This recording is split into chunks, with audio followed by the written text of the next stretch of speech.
기독교인의 연애, 당연히 신앙은 중요하겠죠. 하지만 기독교인들도 사람이기 때문에 사람과 사람과의 기본적인 관계를 지탱해주는 인격과 인성 굉장히 중요할 겁니다. 그래서 오늘은 저와 여러분들이 이런 사람 만나지 마라, 제가 생각하는 가장 만나면 안 되는 남성 유형, 여성 유형, 이렇게 한 유형씩을 좀 한번 꼽아보려고 합니다. 일단 하나님께서 창조하신 남자와 여자의 그 종특 알 필요가 있습니다. 모든 남성들이 그런 건 아닙니다. 하지만 대부분의 남성들은 쪼이면 도망가는 습성을 가지고 있습니다. 어떤 식으로든 계속적으로 반복되는 압박이 특별히 감정적으로 가해지면 도망가는 특징을 많이 가지고 있습니다. 두 번째로 여성의 종특, 자기가 가장 사랑하는 사람들과 자기의 감정과 일상을 공유하기를 원하고 이게 안 되면 도망가는 특징을 가지고 있습니다. 물론 남녀가 뒤바뀐 사람도 있고 개인차는 당연히 있을 수 있지만 여성이 만나서는 안 되는 남성 유형 가장 베스트를 제가 한번 꼽아보도록 하겠습니다. 폭력적인 남성입니다. 저자의 머릿속에 있는 사탄이를 때려 잡아라.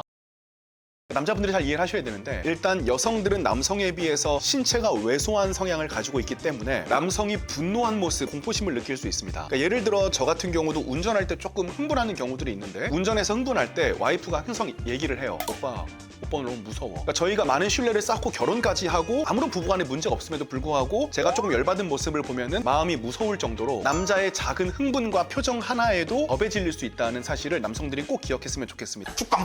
그래서 여성하고 얘기할 때 뭐 어쩌라고 뭐 이런 식으로 언성이 높아진다던가 그 표정 있죠. 존나 카리스마 있어. 이런 부분들도 잘못하면 신뢰가 될 수 있으니까 그 부분을 조심을 해야 돼요. 두 번째로는 썸 탈 때부터 조금 폭력적인 모습을 보여줍니다. 예를 들어 운전하다가 차가 갑자기 끼어들면 육두문자가 자기도 모르게 나온다든가. 여성은 생각합니다. 이런 일이 발생을 해도 나한테 이렇게 잘해주잖아, 나한테는 그러지 않을 것이다, 이렇게 생각을 합니다. 처음에는 폭력으로 시작하진 않습니다. 밥을 먹다가 뭐 숟가락을 던진다던가,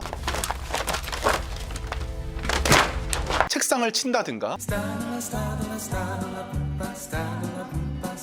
책상을 엎는다던가, 언성을 높인다던가. 내가 제일 싫어하는 말 죄송이야 이 새끼야.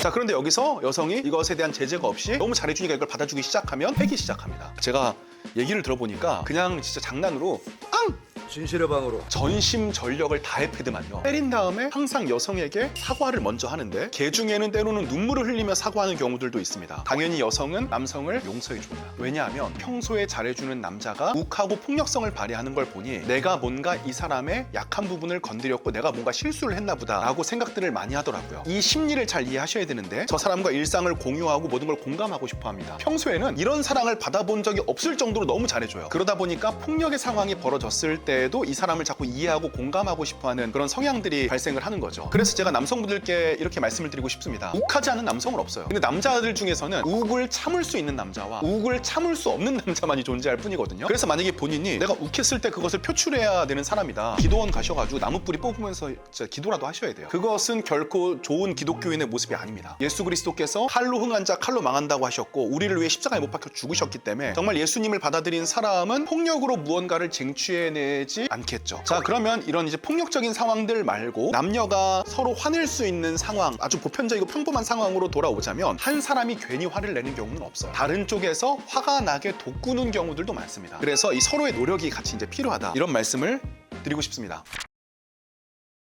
그래서 이제 여성분들에게 말씀드리고 싶은 것은, 썸을 타시고 이 사람에 대해서 기도해 보실 때 이 사람에게 자주 폭력적인 모습이 보이기 시작하면 어쩌면 그 폭력이 나에게로 돌아올 수 있다는 사실도 이제 기억을 했으면 좋겠는 거죠. 만나지 말아야 되는 여성 유형에 대해서 한번 알아보도록 하겠습니다. 제가 결혼을 해보니까요, 결혼은 정말 현실입니다. 연애는 그냥 2, 3일에 한 번 3, 4시간 만나면 되잖아요. 결혼은 24시간 같이 있어야 돼요. 남자의 종특이 뭐라 그랬죠? 쪼이면 도망간다니까요. 근데 여성분들 중에 이 두 가지 마인드를 가지신 분들이 계세요. 정서적으로 너무 센서티브한 거, 남성이 계속 알아줘야 되고 받아줘야 되고 여기서 내가 대접을 받아야 된다, 잘못된 사랑에 대한 관점을 가진 여성분들이 너무 많아요. 제가 결론을 말씀을 드리겠습니다. 남자와 여자는 다릅니다. 남자로서 절대로 여성의 그 센서티브한 감정을 이해할 수가 없습니다. 만약에 그걸 이해하는 남성이 있다면 정말 그 남자는 대단한 남자입니다. 어떻게 센서티브한 여성과 남성이 살 수 있냐? 남성이 경험이 쌓였기 때문에 이 상황에 대한 이해가 있기 때문에 그 상황에서 여성이 원하는 행동을 하는 것뿐이지, 여성의 센서티브한 감정을 100% 이해하기 때문에 그런 행동을 하는 건 절대 아니라는 점을 말씀드리고 싶습니다. 그래서 제가 지금까지 연애학기론을 통해 쭉 말씀드려왔던 것처럼 감정이 센서티브한 여성분이시라면 이것을 알아주실 분은 나의 모든 걸 다 아시는 하나님밖에 없다라는 훈련이 되어 있지 않으면 이성 친구 혹은 남편이 계속적으로 하나님이 되는 거예요. 그러니까 이런 상황에 발생을 하는 거죠. 남성의 조직 생활은 진짜 전쟁이거든요. 열심히 조직 생활을 하고 옵니다. 퇴근을 하고 와요. 그러니까 남성 입장에선 겁이 나요. 집은 편안한 공간이어야 되는데 집에 가면 센서티브한 아내의 정서를 또 맞춰줘야 됩니다. 이게 정말 두려운 상황이거든요. 해결 방법도 말씀드리겠습니다. 예수님을 닮아야 됩니다. 빌립보서에 보면 보면 예수님이 어떤 분인지에 대해서 이야기합니다. 예수님은 우리를 위해서 3번 낮아지신 분이십니다. 하나님께서 이 예수를 3번 높이셔서 만유의 주가 되게 하셨습니다. 폭력적인 남성분들이 계시면 낮아지는 예수님의 마음을 붙잡고 닮아가기 위해 노력해야 됩니다. 기도원 가셔가지고 나무뿌리 뽑으면서 진짜 기도라도 하셔야 돼요. 여성분들 같은 경우는 나의 머리칼까지도 세시는 하나님, 나를 지금도 중보하시는 예수님, 내 인생을 지금도 이끄시는 성령님이 나를 전부 아신다. 남자친구와 남편은 나의 정서를 배려해주는 사람이 아니라 내가 오히려 배려해주고 섬겨야 되는 사람이다. 나는 이미 하나님으로부터 모든 사랑을 다 받았다. 이런 부분들이 중요하겠죠. 이 부분이 해결이 안 되면 장기적인 관계로 가는 것이 어렵습니다. 모든 남성분들에게 말씀드리고 싶습니다. 만약에 본인의 여자친구와 와이프가 개쿨하다, 진짜 축복받으신 분입니다. 여성분들에게도 말씀드리고 싶네요. 정서적으로 정말 센시티브해서 잘 충족시켜준다. 너무 좋은 경우입니다. 하지만 그럼에도 불구하고 배우자와 이성 친구가 무상이 되지 않기를 바랍니다. 전 또 다음 영상으로 돌아오도록 하겠습니다.